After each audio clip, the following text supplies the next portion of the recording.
Hello and welcome to today's episode of Authentic Achievements, where it's my very great privilege to be joined by the fabulous Dr. Hilary Cauthen. Dr. Hilary, welcome. Thank you so much. I'm excited to be here. Oh, I'm so excited to be here. And I know we can really get stuck in, but before we do, let me share with the people listening and watching a little bit more about you. So Dr. Hilary is based in Austin, Texas, and is a clinical sports psychologist and former Division I track athlete. She earned her doctorate in clinical psychology from the Chicago School of Professional Psychology. And Dr. Cauthen founded Texas Optical Performance and Psychological Services, which now includes 6 providers serving athletes, parents, and organizations. She's worked with Austin FC and the San Antonio Spurs, creating mental wellness programs. Dr. Cauthen co-developed a curriculum for schools and an analytics company aiding pro teams. President-elect of AASP, she combats mental health stigma through her book, Hello Trauma, Our Invisible Teammate, and podcast Highs and Lows of X and O's. I love it. I mean, what a journey. And there's so many bits I would love to get into, but could you start by perhaps bringing it to life for us? Like, what got you here? Yeah, I think being a very competitive youth athlete into knowing like what sport was for me, how beautiful it was and how difficult it was. And, there was a moment when I was 14 that winning wasn't fun, which sounds so silly, but the pressure of winning and maintaining that and, then getting an injury, I was like, oh my gosh, I want someone to talk to. And I didn't want to go to a counselor. And the irony is my mom is a counselor. And I was like, no, I need someone who just gets my competitive mind, who understands that journey a little bit differently in the high performance mindset. And so I knew I wanted to be that for athletes. And that was at 14. And I sparked my undergraduate studies in that and carved my educational pathways to just kind of have this whole continuum of care.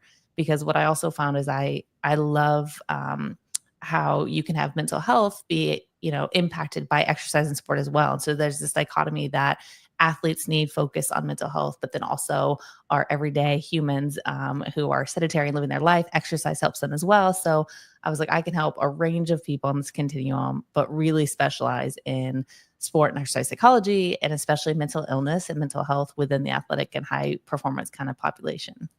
Oh, wow. I love that, because we can be so hard on ourselves, can't we?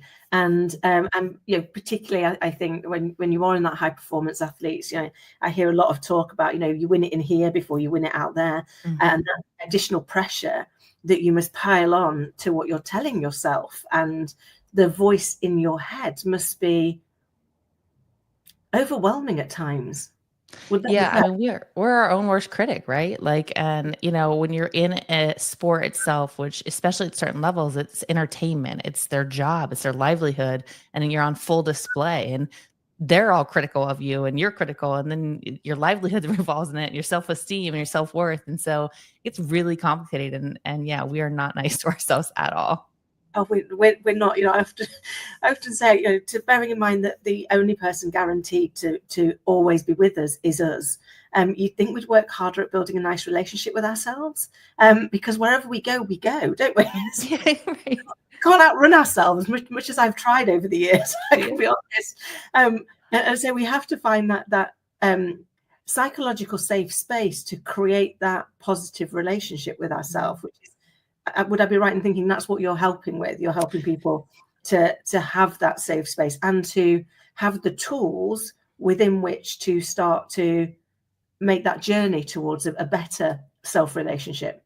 Yeah, absolutely. I mean, I think that's a beautiful kind of dynamic that I really believe in, is kind of creating this culture of care for a culture of athletes and for champions. And if you're coming in individually, I think it's a lot easier, right? So it's a safe space, it's trusted, it's me and you building that relationship and allowing and teaching the athletes on how to be vulnerable and kind of taking off the mask and being what I say, treating the person within the player and letting the person shine through. And then there's that shift where when I'm working with organizations or teams, helping them create that culture, helping them understand that, care does not mean weakness. Talking about mental health or emotions or feelings is not going to make them play bad. It's actually going to make them better. And so how do we show this? The human aspect of sport is so essential. And part of that is creating that space where athletes can thrive in it when they feel seen and heard. Oh, I love that. Because actually we have often badged emotions or mental health or anything like that as a sign of weakness. And actually it takes real strength to admit it, doesn't it? Mm-hmm. I need to do something different, because you feel very vulnerable putting that out there and going, I know I'm supposed to be able to do all of this, but actually I don't feel like I'm pulling on all cylinders. So I think it takes a real level of courage. And I think that's part of the dialogue we're trying to change, isn't it? Which is actually, it's not a sign of weakness, it's a sign of strength. Because if not, you're just going to bottle it up, and it is going to cause problems somewhere else. Because it'll manifest somewhere else, won't it? The body has an amazing way of stopping us if we're not listening. Oh, absolutely. Lessons. It's like, hello, you will take heed. Do you find that happens a lot, with the people that you're dealing with? Yeah, I think, those somatic signs of emotional distress show up. And, with athletes, I'm like, if you're not taking care of the emotional piece, like, you could be at risk for injury, right? Your burnout, your physical exhaustion, you're manifesting, like, does your stomach hurt? Like, what's going on? And then just the irritability and things of that nature, of just how we change the presentation of who we are when we're hiding what's really going on. And so, I think sport's a funny thing, because exercise is a healthy coping mechanism for people, right? We say, hey, if you're not feeling so good, if you're depressed, like anxious, get out and move your body. But my athletes, they're like, I move my body every day and I'm still sad. So that's not working. And that's when I'm like, yeah, let's figure it out, because their endorphins are not the same when you're constantly at a high level of competing. And so to your point, like, yeah, we got to train it differently, and we got to teach them on how to, utilize different coping skills. I love that. And a lot of it is really, it is about giving people different strategies, isn't it? Different ways, so that actually the more they've got, the more they can dip into their toolkit when one isn't working and go, that's not for today. Let's try a different one, because they don't all work every day, do they? It will be on the, I often find it's the right one at the right time. So, somebody will ask you a question, killer question, and you're like, oh, that's a good one. That's taken me to a brand new space that I wouldn't have thought of. And yet on another day, that might have just been, I don't know. Right. Yeah. I think it kind of really plays in, doesn't it, to where you are in the moment and what's going to work for you. Absolutely. So, what inspired you to write Hello Trauma? I love that. Hello Trauma, Invisible Teammate. I mean, what an amazing title. What inspired you to write that book and then create the podcast? Yeah, I'd always had this vision. I'd write a book. I did not know it was going to be that book. I thought it'd be kind of very traditional, like, oh, this winning mindset, high performers or something, and teach them skills. But, in 2018, I was really challenged to do a TEDx talk. And that's the first time I'd been in the field for about 10 years at that point, and was going to speak my truth and my voice to the field and the public who would listen. And I did it on the toxic culture of sport, on athletes' mental health, which was very it's bold to go out and speak about that, right? Because I love sport and I never want to give the message that I don't, but there is a darker side to it. And I have always been one to listen to the things that are said behind closed doors and in the shadows. And I'm like, well, let's just do something about this. Let's boldly say what's happening and make some change. And so I did that. And from that, it inspired me. I'd been in different pro organizations and collegiate organizations, and just listening to my athletes and watching what was existing over those from 2018 till 2022, those 4 years exploring stuff. And I was sitting in a conference, and we always go around like, what's your goals? And I was like, I'm going to write a book. I don't know what made me say it in that moment, but I was like, I'm going to write a book. And a month later, I worked with a team and explored this process. And I knew that this was what I needed to speak about. I knew trauma was becoming very popular. We had experienced COVID in different ways. Our athletes experienced different things. And I really wanted to redefine and help people understand what trauma actually is and what exists in our body. And I use sport as a microcosm of society, of saying, hey, if we don't change, we're actually reinforcing trauma to exist in these environments, in this situation. And here's how we can be better. And so it's my baby. It's beautiful. I love it because the title is so fun, because it's kind of saying, to your point, trauma will go with you. It is your teammate, and it can be your best teammate, or it can really hurt you if you don't know how to work with it. And every chapter kind of welcomes you into this juxtaposition of like what the phases of what a victim of trauma would go through. Like hello gaslighting, hello minimization. And nobody wants to be like, oh, hey, to those things, but they're with you. And so a year later, I came back to that conference and I was like, here's my book. And I had it. I love it. Sometimes we just get that real inspiration. And what I love is that you actually took that moment and shared it. Because I think that is the positive action, isn't it? That then makes you go, well, I've got to do it now. Yeah. I've not told all these people, so I'm going to look really silly next year. Rock up. Yeah. How did you go with the book? Like, yeah, no. But I came back and they were like, oh, you actually came back with a book in hand like a year later. I was like, I did it. which is amazing, because I think it's finding that what is your truth to share with the world, and the TEDx experience, I did one as well. It's quite an experience, isn't it? It's quite a it's quite a moment. Well, lots of moments. I mean, because there's quite a build-up, isn't there, to the overall. And I think we do sometimes, we question our truth, and we question whether or not our truth is going to make a difference to anybody. And I remember when I did my own one, really panicking before I went on, going, well, yeah, what if it doesn't have any impact on anybody? Right. And then I realized that, like, if it just helps one person, just one person, then it's enough to be vulnerable and share your truth. And actually, if we could all just take that step of courage and share our vulnerability, we don't know who we're going to have a positive impact on, do we? We don't know who we're going to be able to connect with. And I also love that you've kind of changing the terminology. So in that whole hello trauma, hello gaslighting, hello all the things that we don't want to say hello to, I'm definitely not going to go over here. Come on.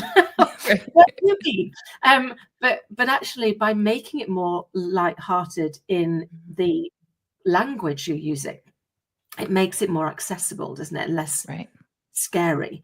You're able to like view it from a different point of view in your mind, because you kind of really are painting that picture with those words of hello is something we look forward to. Trauma is something we don't. Yes. So, okay, I've got both of those in that flow. It must be a great way of bringing the story to life, because I think, the one thing that connects us all, irrelevant of age, race, gender, and culture, is we teach and we learn through stories. Can create that kind of narrative that people can connect with, then actually we're in a better place to be able to help them. And it feels like that's kind of really what you're pulling through with the book. But I'd love to see, how you are seeing that it is making a difference to athletes and organizations as they approach mental health.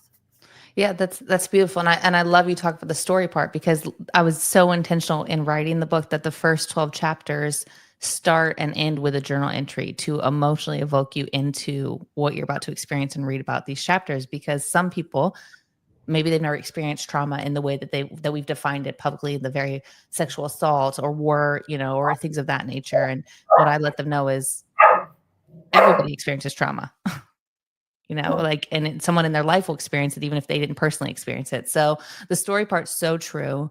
And to your point, writing this, doing the TEDx, it was like, if one person could really own in and give feedback, and that's been a beautiful response. I'm so grateful and humble when I do get that feedback. And I've had athletes who've said, like, you finally spoke words that I couldn't put in. I couldn't make meaning of it. And you spoke the truth that I was feeling. And that was essential, because I gave them power to their voice. I gave them a meaning and an understanding. And they personally were like, yes. And then they're like, can you please show my coach this? So on an individual level, those that have read it have given me beautiful responses and feedback saying, I needed this. This was life-changing for me. You spoke a truth to help me understand and make meaning. And then at the organizational level, it's harder, right? It's harder to steer a ship that's been going a certain way for so long. And you're kind of coming in and saying, hey, we got to do this differently. And here's why. Some organizations, they get it. And they're super on board and they want to be educated. And those are like the newer ones that are forming, which is very rare, because a lot of organizations have been around for a long time. So I think that part we're still working on, the conversations around mental health. I've been a part of, encouraging these sport organizations around like creating positions, and creating jobs. And it's happening. It's been a shift since 2016 and really 2018. But it's not someone it's like one person for like 1,000 athletes, and no way can anyone work with all of those athletes, And so I think that it's still in the adolescent phase of actual job creation and full-time integration and full-time normalization of utilizing someone. I think we still have this conversation around mental health and mental illness being like behind closed doors, something's wrong with you. And I really try to come in and say, nothing's wrong with you. Everybody has mental health. It's like physical health. Mental illness is very different. That's like having a cold, the flu, norovirus, something of that nature. That's when we need to see a doctor at a different level to work on the clinical diagnoses. But mental health, we all have. So let's just have the conversation and educate and make everyone function better. So it's not only are having a hard conversation, but you're actually redefining and teaching people a different form of viewing these terminologies. So it's a large task, but there's beautiful people in the field that are doing it, that help with it. And we do see a shift, but we just need to keep spreading the word. I love that. And it's about maintaining the debate, isn't it? About keeping the language going. I used to, many years ago when I was in corporate life, it used to make me smile when we used to send people away on a course and they'd come back and, nothing's changed. And I'm like, the course wasn't the cure for cancer. Have you spoken about it? Have you said, what did you expect to get from the course? What did you learn? What would you like to do differently? How regularly are you using the new dialect in your conversation? Or did you actually just send them on the course for a day and think that was it? Tick. And we don't need to move any further. And it feels, that was very much in kind of like leadership development, but it feels like we're doing the same thing globally about how we're approaching mental health and how we provide the right environment for people to be able to have good mental health and support when it's not at its best. Right. Absolutely. I think a large part of that is that debate, isn't it? Is making sure the conversations are being heard. And as you said, giving voice to people that didn't know how to voice it. One bit that seems to come out throughout your story is what you're doing is providing a voice for the people that can't find the words to have their own voice heard. Would that be fair? Absolutely. And that's like so beautiful that I get to be able to have that privilege and that trust and that understanding to be able to do that and to speak their truth. Yeah, I love that, because I think it's how we help, isn't it? It's how we make a better impact on the world around us, is helping people to find a way to be heard. Because I think at our base, we all want to be listened to, understood, and respected. And that doesn't mean that we can't ever disagree, but you disagree, you don't disrespect. Absolutely. Work on those bits, then actually things become much easier, don't they? So tell me about the podcast as well, because I love the highs and lows of X Knows.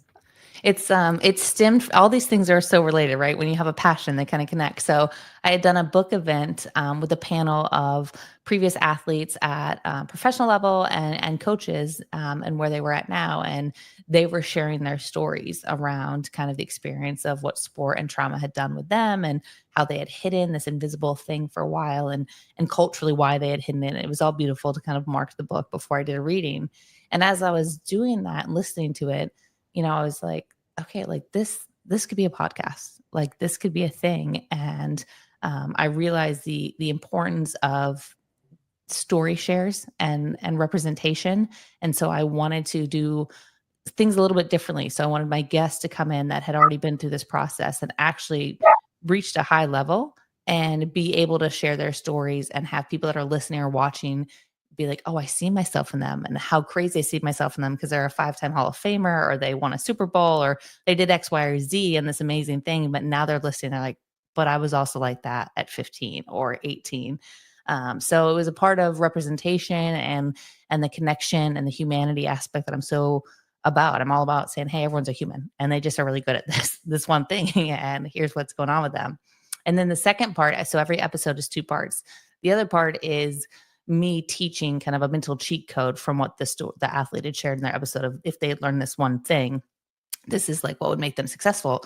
And I teach that like a 10-minute clip of like an exposure of them getting the work. And so they can actually see what sports psychology is. And, maybe they had no idea what it looked like or how it could be useful. And I'm giving them this nugget, and it's me giving back to the field, like educating people as well. Cause a lot of people like, they don't show their work, and, they think psychologists are like behind a closed door. And so I'm kind of just normalizing every aspect. And it's like we're having coffee chats, and I'm just teaching you a little nugget that you can go be successful for. And it's been a beautiful, wonderful learning experience. And yeah, I'm excited that we've been going on about it. Oh, that's amazing. I love that actually you're kind of sharing the story, and then you're sharing some actionable. Mm-hmm. So if you see yourself in that story, if you recognize some of those parts, here's how you can overcome it. Because I think we do only see people's like overnight success, but it never is an overnight success, is it? Right. There's been lots and lots of ups and downs, lots of traumas, lots of highs and lows. But because those bits get filtered out, I think we live in a compare and despair society, don't we? So we look at the seemingly perfect lives of everybody else on social media, and we look at the messy reality of our own and find ourselves lacking. Yeah. But the reality is that isn't how their whole life pans out. Right. In every life, a little rain must fall, mustn't it? So I love that in the podcast, you're sharing some of those experiences and their lived experience to inspire others to see what they can achieve. But then you're giving them practical, actionable steps for in those moments, because often we do one without the other. Right. So it's like, I'm inspired, but I don't know what to do now. Right. Or, hey, I relate that they struggled, but like they were still successful. And I'm like, okay, but they also said this is how you could actually be better and what they wish they had. And so, I think like we're not going to have the highlight reel that for recruiting tools where it's like everything looks great. We're actually saying, did you know they also did X, Y, or Z that was so difficult? Or even though I think it's beautiful because everyone explains their lows differently. And some people come in and their lows actually were like, I sat the bench for the first time. And some people would be like, yeah, but you were like on a professional team. They're like, but I sat the bench, and like, you don't know what that did to me. And so that in itself is like, you stop the comparison that one low is worse than the other. And so therefore it discredits it. It's like, no, it impacted them at a level, and let's explore that and let's make meaning of it. And then realize like, the impact we can have to make it better. Yeah. I love that, because it is around that like reframing, isn't it? And that I was watching an unrelated program yesterday, but it was a drama about baseball, and the guy was saying that instead of a home run, he was going to hit a round, and the kid was like, ugh, like, why would you want to do that? And he said, one day you'll realize when it means as much to me to hit a rounder as it does a home run, the stress goes away, because actually whichever one of those I'm looking for is that's the one I'm aiming at. And I love that whole like little reframe of going, instead of it being, oh my goodness, I cannot do this because it'll be the end of the world, going, actually, that's what I'm aiming for. And that isn't what you achieve the other. But I guess just decoupling yourself from the downside that you attach to something not going perfectly. Right. So I literally chat to all day with this. So many. You've shared some already, but if you could give advice to some young athletes who are struggling to balance the demands of sport with their mental health, what would it be? Yeah, I think it's, I always say like, you have to build the person within the player. So be more than what you do. And so I tell the athletes, like, feel your feels, right? Like, you're going to feel emotions and feel them, but then take ownership and know you only feel an emotion for 90 seconds. And so we're doing ourselves a disservice if we keep running the loop in our head to make us just more sad or more angry. And so I'm always action oriented, right? Feel the emotion and then make meaning of like, okay, why am I really upset after this game? And how do I have control to make it better the next time? And so reflective practice. And I think the first step for any young athlete is just taking time to build awareness of their emotions and feeling it, and then figuring out how do I feel differently now? What can I do to get out of that? And then the other tip is like, do things outside of your sport, right? Have other things that make you feel whole and complete and balanced, and elevate those. If you're in band, if you like art, and, if you love binge watching certain TV shows, like, just have time to do some of these things, because it's completing a whole person. And that's the beautiful aspect, and that will make you a better athlete. I love that. It really is like helping them be their whole self and bring their whole self to every situation. Dr. Hilary, if I could ask you one last thing before we get you to share with everybody how they get in touch with you. If you had to go back and give your younger self a piece of advice, what would it be? To actually take the challenge to try to be successful earlier on. I had such big goals and I wanted to be so great, but I was really scared to fail. And I would say, just go for it, because you're not losing anything by just going for it. You actually have an opportunity to gain the success if you try. And a lot of us get stuck in doing just enough or doing enough not to fail. And it took me a while to be like, you know what, just go for it, and, then learn from it. And so I wish that I had the courage to actually push myself a little bit more to go for the things I wanted earlier on. That would have been cool. That's great advice. It reminds me, I read a book the other day that was about chasing failure and wanting to find other people that wanted to chase failure with you, which sounds a little bit like, what on earth are you talking about? Right. But beauty being, actually, if you chase the failure, you get the lesson, and the lesson is going to get you closer to the success. Yeah. So once you go, actually, I can't be successful without the failure, you now want the failure, you run at it because it's gonna get you there. And that it just seemed to connect with what you were just saying, is that we hold ourselves back, we make ourselves play small, and that's because we're fearful of failing. But actually, our greatest failure is not trying, isn't it? Absolutely. So, Dr. Hilary, if you could share with the audience, how can they get in touch with you, and who do you help? Yeah. So pretty active on Instagram. So Dr. C Mindset is a great place to kind of just look up and see what I'm doing. We also have our website, which is a little tricky, but it's www.TXOPPS.com. Easy to access there as well. And yeah, we help a range of athletes, a continuum, right? Youth athletes, collegiate athletes, professional athletes.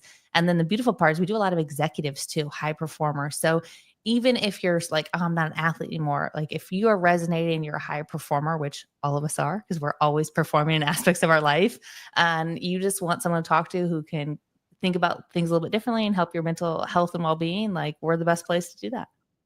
Amazing. Thank you so much. And obviously we will make sure all of the details of how you can get in touch with Dr. Hilary are in the show notes below. So if you weren't able to write that down as fast enough, please have a look at the show notes below, and all of the details will be there. Dr. Hilary, thank you so very much for coming on and sharing your insight and your journey and your wisdom with us. I really appreciate it. Yes, thank you. And to everybody listening and watching, I hope you found it as insightful, inspiring, and action-orientated as I have. And until next time, take care.